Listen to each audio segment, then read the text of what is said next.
अगले दिन सौम्या जब सोकर उठी तो उसको याद आया कि अभी कॉलेज की पूरे वीक की छुट्टियां हैं। सेमेस्टर एग्जाम के बाद हर बार ही कम से कम 8 दिन की छुट्टियां तो मिल ही जाती हैं।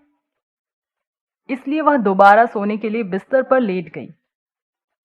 लेटे लेटे उसको कल वाली साहिल की बातें याद आने लगी और वो फिर से परेशान हो उठी। सौम्या को बार बार यही टेंशन हो रही थी कि अगर साहिल जॉब के चक्कर में बाहर रहेगा तो वो अकेले कैसे रह पाएगी। उसको समझ में ही नहीं आ रहा था कि साहिल से इस बारे में बात की जाए या नहीं।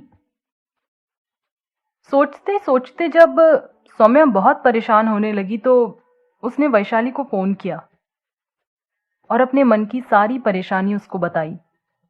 यार वैशाली, मुझे समझ नहीं आ रहा कि साहिल से उसकी जॉब के बारे में अभी बात करूं या नहीं करूं। कहीं उसको ऐसा ना लगे कि अभी शादी से पहले ही मैं उसको अपने हिसाब से काम करने के लिए बोल रही हूं और फिर वो जो करना चाहता है वो केवल उसका करियर नहीं, उसका सपना भी है। इसलिए बड़ी उलझन में हूं, क्या कहूं क्या नहीं।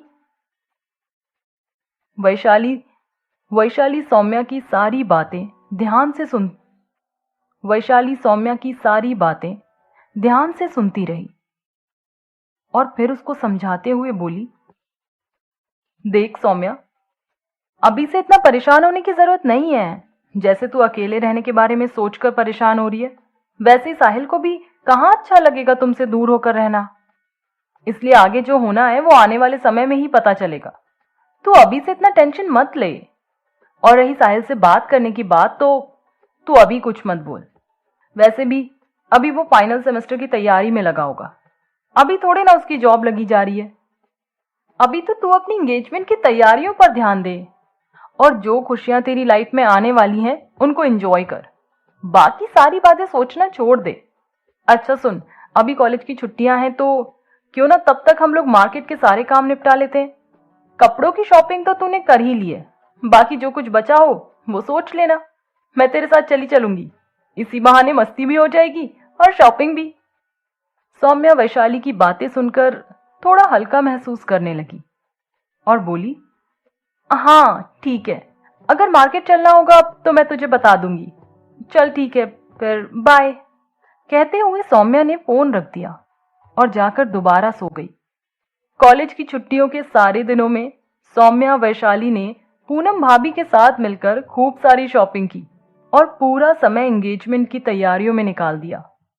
एंगेजमेंट के 2 दिन पहले सौम्या वैशाली और अपनी भाभी पूनम के साथ ग्वालियर आ गई। सौम्या के भैया ने छुट्टी ना मिलने के कारण उसी दिन आने का बोल दिया और वह अकेले ही इंदौर में रुक गए। देखते देखते एंगेजमेंट वाला दिन भी आ गया।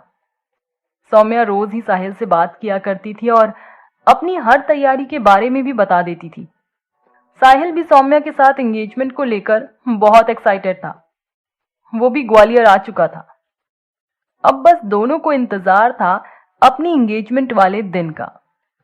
सौम्या जब भी साहिल के बारे में सोचती तो साहिल की दी हुई रिंग देखने लगती, जो कि उसने अभी भी अपने हाथ में पहन रखी थी। उसको देखते देखते मुस्कुराती रहती। वैशाली ने जब सौम्या को ऐसे ही मुस्कुराते हुए देखा तो उसको छेड़कर बोली, ऐसे ही खुश होती रहेगी तो फिर एंगेजमेंट रिंग कहां पर पहनेगी। सौम्या को पहले तो समझ में नहीं आया। वो हैरान होकर वैशाली को देखती रही। फिर पूछा, किसके बारे में बात कर रही है। वैशाली ने सौम्या का हाथ पकड़ा और उसकी रिंग निकालकर उसके दूसरे हाथ में थमा दी। फिर बोली, मैं इसके बारे में बात कर रही हूं जिसे देखकर तू मुस्कुराती रहती है। अभी तेरे घर में किसी को पता नहीं है कि ये रिंग तुझे साहिल ने दी है, और वैसे भी एंगेजमेंट रिंग इसी फिंगर में तो पहनेगी जिसमें ऑलरेडी तूने साहिल की ही रिंग पहन रखी है। अब अगर तेरी ये उंगली खाली नहीं दिखेगी तो साहिल सगाई की अंगूठी कहां पहनाएगा, बता जरा।